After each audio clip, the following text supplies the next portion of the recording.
Orang yang senang dengan kebodohan, tidak mau belajar, tidak menuntut ilmu, dia melepaskan dirinya begitu saja, tidak mau berusaha sama sekali. Orang bodoh. Dan ini adalah orang-orang yang punya sifat tercelah, kata Ali bin Abi Thalib. Maka kepada kita, saudara sekalian, karena kita selalu untuk memberikan nasihat kepada diri kita, mengingatkan kepada kita supaya kita selalu belajar.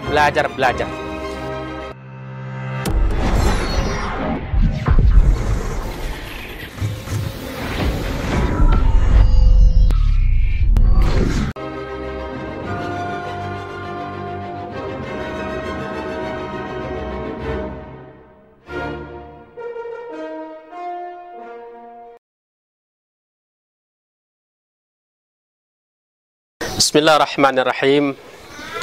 Assalamualaikum warahmatullahi wabarakatuh. Alhamdulillahilladzi an'ama alaina bi ni'matil iman wal islam. Asyhadu an la ilaha illallah wahdahu la syarika lah. Wa asyhadu anna Muhammadan 'abduhu wa rasuluhu la nabiyya ba'dah. Allahumma rabbi zidna 'ilma warzuqna fahma walhiqna minas salihin. Rabbi shrah li sadri wa yassir amri wahlul 'uqdatam min lisani yafqahu qawli.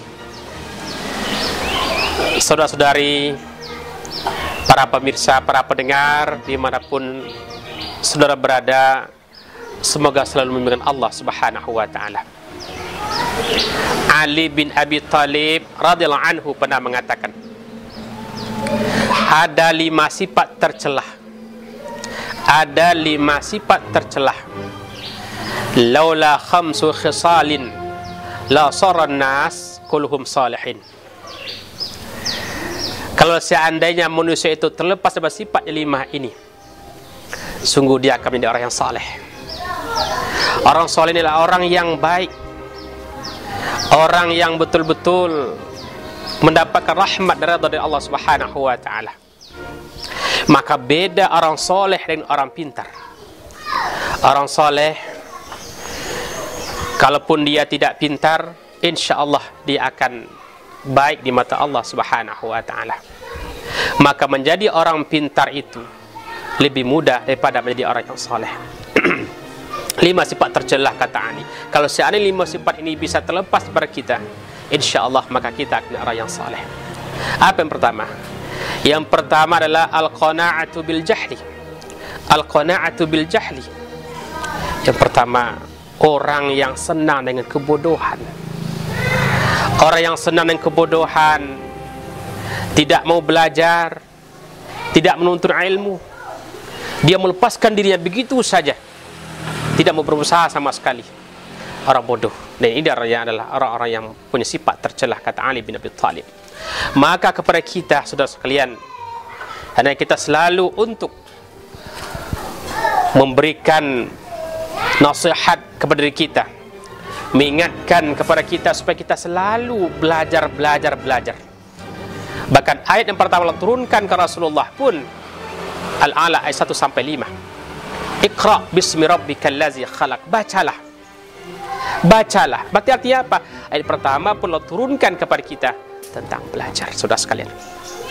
Maka mari kita belajar supaya kita terlepas dari sifat tercelah ini.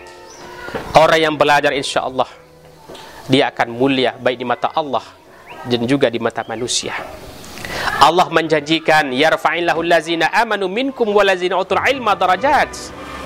Allah mengangkat derajat orang beriman dan berilmu dan terkalian dengan satu derajat yang sangat luar biasa. Saudara-saudaraku, para pemirsa, para pendengar dirahmati Allah Subhanahu wa ta'ala. Maka sifat pertama itu adalah orang yang senang dengan kebodohan. Ini sifat tercela, kata Ali bin Abi Thalib. Yang kedua adalah wal hirsu ala dunia. Orang yang tamak dengan dunia. 24 jam waktu berputar, begitu banyaknya, tapi habis itu dunia, tidak ada akhirat. Nah, orang yang hanya mementingkan kepentingan dunia semata-mata, maka dia akan merugi nanti. Maka kita harus bagilah waktu yang ada untuk dunia dan untuk akhirat. Supaya apa? Insya Allah kita bisa selamat, bahagia dunia akhirat nanti. Dunia tidak bisa kita lepaskan, saudara sekalian. Dunia tidak bisa kita tinggalkan begitu saja. Kenapa? Karena kita di dunia ini. Tapi kalau dunia yang kita lakukan tanpa memikirkan akhirat, maka kita akan merugi nanti jamil akhirat. Maka oleh sebab itu jangan sampai kita menjadikan dunia sebagai kiblat kita, menjadikan dunia sebagai tumpuan harapan kita. Kita bagi dunia dan akhirat, insya Allah maka kita akan selamat. Yang kemudian yang kedua adalah, yang ketiga, wasuhu bil fadl. Sifat tercela ketiga adalah orang yang betul-betul pelit, yang sangat luar biasa. Bukan hanya sekadar pelit, tapi luar biasa pelitnya itu. Ini tidak boleh. Maka kalau kita punya rezeki, jadilah seorang yang dermawan. Punya titipan Allah, jadi kita orang yang betul-betul mampu untuk memberikan. Sebagai rezeki kita itu titipannya Allah Subhanahu wa taala. Wa mimma razaqnahum yunfikun. Sebagai rezeki yang dilimpahkan oleh Allah Subhanahu wa taala. Titipan Allah kalau mau baik, kita jaga dengan baik, kita berikan kepada orang yang berhak untuk menerima. Banyak orang yang bisa menerima, saudara sekalian. Banyak tempat yang bisa menerima, saudara sekalian. Maka berikanlah, insya Allah ada berkah bagi kita. Insya Allah nanti akan kita ambil di saat kita telah berpulang ke rahmatullah. Kubur kita akan terang benderang. Tempat yang kita alami nanti insya Allah akan menjadi tempat yang sangat mulia si Allah Subhanahu wa taala. Karena kita adalah orang yang dermawan semasa hidup di muka bumi. Kemudian yang ketiga adalah, yang keempat adalah waru'ya fil amal. Waru'ya fil amal itu apa? Orang yang ria dalam beramal. Ria dalam amal itu maksudnya, saudara sekalian, adalah dia beramal itu ingin pamer kepada orang. Beramal itu ingin dipuji oleh orang, disanjung oleh orang. Jadi artinya apa? Dia beramal bukan karena Allah, beramal bukan lillahi ta'ala, tapi beramal ingin mendapatkan sanjungan daripada orang lain. Nah, perbuatan seperti ini adalah perbuatan yang sia-sia. Maka dengan itu insya Allah mudah-mudahan kita bisa beramal dengan baik, beramal dengan lillahi ta'ala, ikhlas. Al-ikhlas ruhul ibadah, nyawa daripada ibadah. Ikhlas itu nyawa daripada ibadah. Maka apapun yang kita lakukan, kalau tidak ikhlas kita kepada Allah, maka semua perbuatan kita akan sia-sia dan tidak mendapatkan balasan pahala dari Allah Subhanahu wa taala. Maka ikhlas kunci setiap kita beribadah kepada Allah Subhanahu wa taala. Saudara sekalian, para pemirsa, para pendengar dirahmati Allah Subhanahu wa taala. Kemudian yang terakhir adalah wal ijabu birra'i. Wal ijabu birra'i itu apa? Kita mengagumi diri sendiri, takjub kepada diri sendiri. Ini sifat baru dalam hati kita. Nanti apabila keluar, sombong jadinya.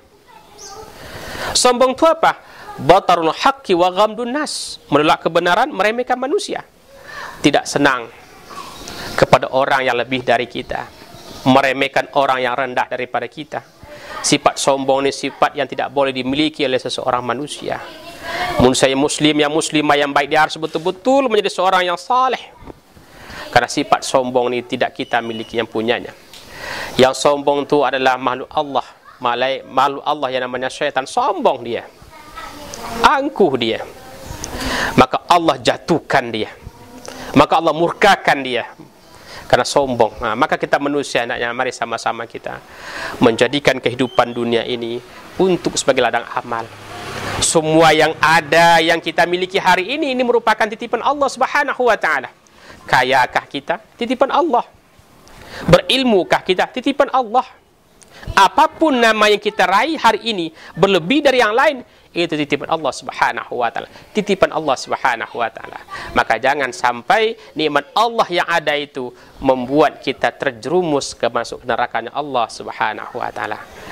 Saudara-saudaraku, para pendengar, para pemirsa dirahmati Allah Subhanahu wa taala.